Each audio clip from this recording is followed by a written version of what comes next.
बुहारीले सासूको दुवै आँखा फोडेर चक्कु हानिन्, कारण थाहा पाउन भन्ने भएको छ। रिस थाम्न सक्नुहुन्न।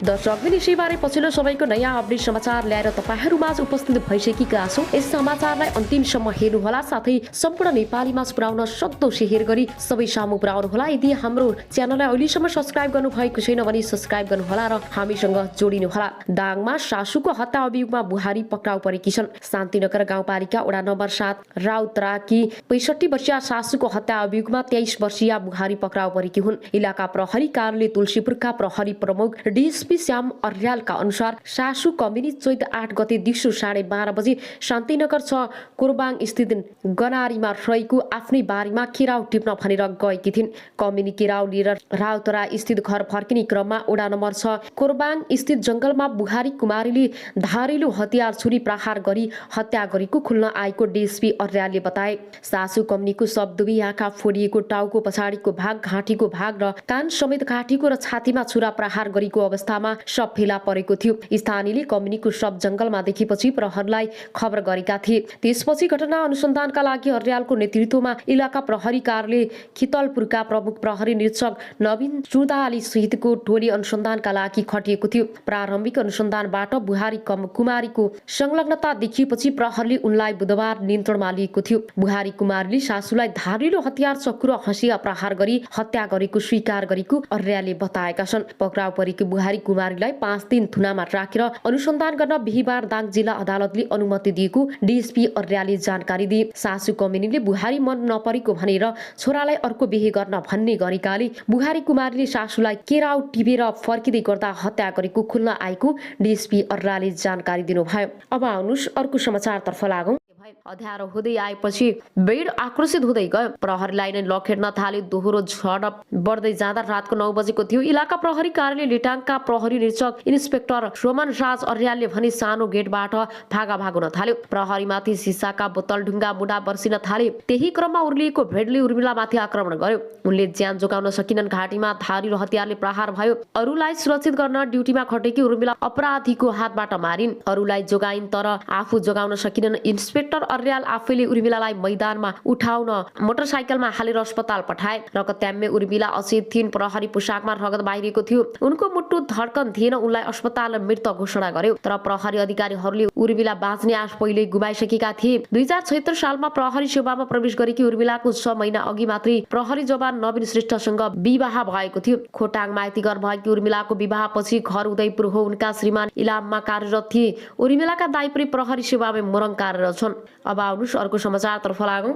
दुवैजनालाई प्रहरीले 12 घण्टा भित्री पक्राउ गर्न सफल भएको हो। उनीहरूले बलात्कारपछि नाबालिकाको टाउकोमा ढुङ्गा र बियरको बोतलले प्रहार गरेर गम्भीर घाइते बनाएका थिए। छाडीमा फेला पार्दा उनी रगत्याम्य अवस्थामा थिइन्। यौनाङ्ग र ताम्य अवस्थामा भएको प्रहरीले भेटाएको थियो। बालिकालाई फागुन 27 गते मोरङको बेलबारी 8बाट खेल्दै गरेको अवस्थामा चोकफन चकलेट दिई ललाई फकाई गरी पीडितको घरबाट 250 मिटर उत्तर पश्चिम दिशाको घर वरिपरिमा करडी गरी बियरको बोतल तथा ढुङ्गा प्रहार गरी ज्यान लिएको कार्यालयका प्रमुख एवं प्रहरी उपरीक्षक जनार्दन जीसीले बताउनु भएको छ। अभियुक्तलाई प्रहरीले शारीरिक र प्राविधिक अनुसन्धानबाट घटना भएको 12 घण्टामा पक्राउ गरेको उपरीक्षक जीसीले जानकारी दिए। उनीहरूलाई रात एक अस्पताल एक पसलमा मांसपेशी गरी मामा घरमा गएर बसेको अवस्थामा पक्राउ गरेको प्रहरीले जनाएको छ। आरोपी अजय चौधरी 2 वर्ष अगाडि 2 वर्षीय बालिकाको अपहरणमा बुद्धा करार चलान भई गएको मङ्सिर 18 गते अदालतको फैसलाबाट रिक्त भएका थिए। बालिकाको सब विवश अवस्थामा फेला परेको उपरीक्षक जीसीले बताउनु भएको छ।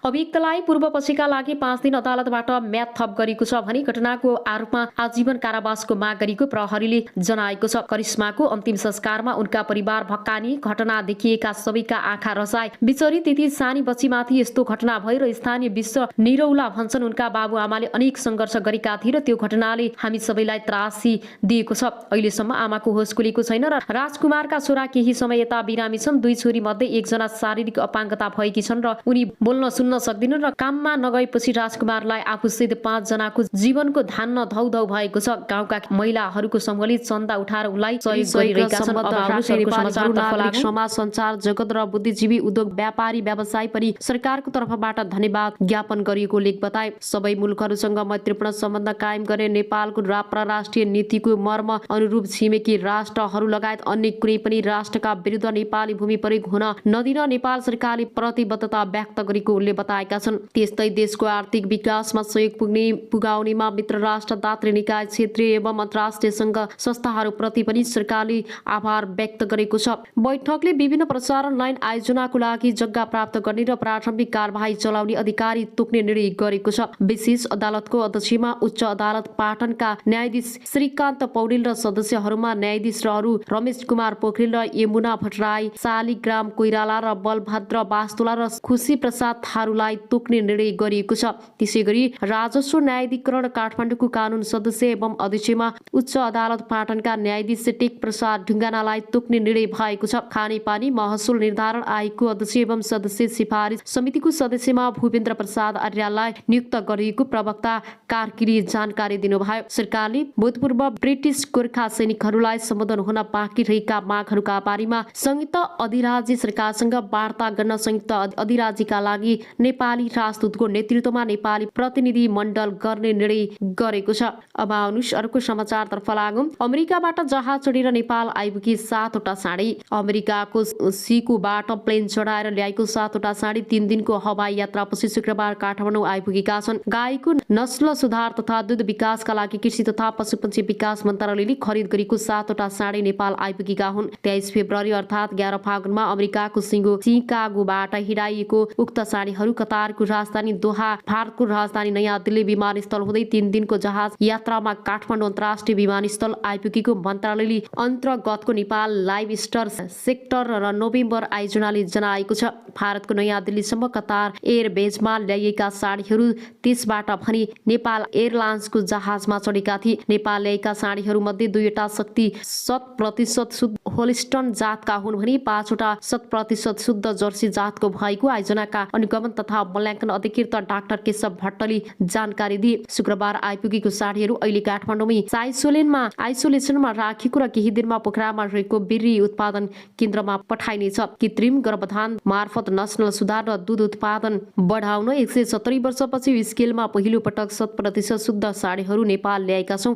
यस राष्ट्रिय पशु प्रजनन कार्यालय पोखरामा लगेर नस्ल सुधारमा प्रयोग गरिनेछ। भट्टले अनलाइन खबरसँग भने जङ्ग बहादुरले 1907 मा ल्याएपछि पहिलो पटक अमेरिकाबाट साडी ल्याई आयोजनाको दाबी छ। नेपाल ल्याएका मध्ये 2वटा साडी शुद्ध होस्टेल र 5वटा जर्सीका साडी हुन् र 10 देखि 12 महिना उमेरका यी साडीहरूको कुल 2300 किलो छ। साडीहरू नेपाल ल्याउन मेडग्रम नामक सप्लायर्सले ठेक्का पाएको थियो र सिकागोदेखि पोखरासम्म पुर्याउन कुल 1,30,00,000 सप्लायर्सले ठेक्का पाएको आयोजनाले जनाएको छ।